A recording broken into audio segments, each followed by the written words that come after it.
প্ৰতি যি দায়িত্বশীলতা, যি ৰেছপনচিবিলিটি, একাউণ্টেবিলিটি বুলিও কোৱা হয়, ডেডিকেশ্যন, তাৰ ওপৰত বেছ কৰি স্পেচিয়েল আমি এইটো আজি যিটো এপ্ৰিচিয়েশ্যন গিফ্ট এইটো গৈছে আমাৰ উৎপত্তি job consultancy to Sangeeta Roy, appreciation in recognition of your dedication and accountability. এইটো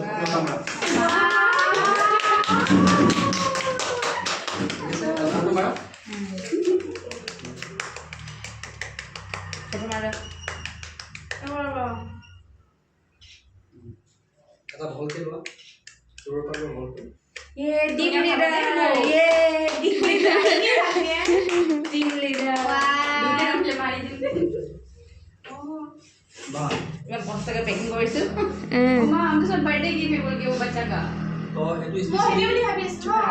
এইটো স্পেশালি দিয়া হৈছে কামৰ প্ৰতি যিটো ডেডিকেশ্যন আৰু লগতে যিটো একাউণ্টেবিলিটি বুলি কয়। একাউণ্টেবিলিটি মানে হৈছে ৰেছপনচিবিলিটি।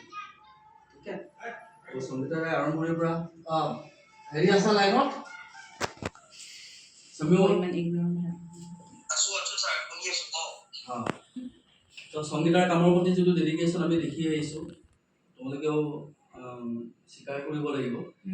ঠিক আছে, তো আৰম্ভণি পৰ্যায়ৰ পৰা প্ৰথম অৱস্থাৰ পৰাই কামৰ প্ৰতি বহুত ডেডিকেশ্যন থাকে তাই। ঠিক আছে, আৰু দায়িত্বশীলতাটো যথেষ্ট বেছি, এতিয়া আৰু বাঢ়িছে, ক্ৰমান্বয়ে বাঢ়িছে।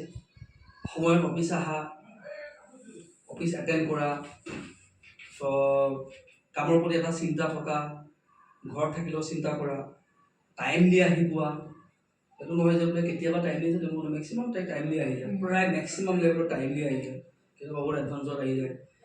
তাৰপিছত হৈছে কি অফ ডে, ছুটি, লিভ এইবিলাকো বহুত মানে ডিছকাশ্যন কৰি, বহুত হিচাপ নিকাচ কৰি আৰম্ভণি পৰ্যায়ৰ কথা পৰা মই কৈ আছোঁ। ঠিক আছে, নট ফ্ৰম টিম লিডাৰ, চব হিচাপ নিকাচ কৰি তাৰপিছতে তাই ছুটি টুটিবোৰ লয় বা অফ ডে লয়। ঠিক আছে, কোনো নাহিলেও সেইদিনাখন অকলে আহি কাম কৰি গৈছে। কোনদিনা আছিলে? কোন তাৰিখ আছিল? 31 एक तारीख है কোনদিনা আছিলে? एक तारीख 2 तारीख से 2 तारीख है बहुत बार आया ऐसा 2-3 बार आया তো কেইবাবাৰো এনেকুৱা হৈছে, এইটোৱে কেইবাবাৰো এনেকুৱা হৈছে অকলেই তাই আহি কাম কৰে। আৰু দ্বিতীয়টো হৈছে ভেৰি পজিটিভ, মেণ্টেলি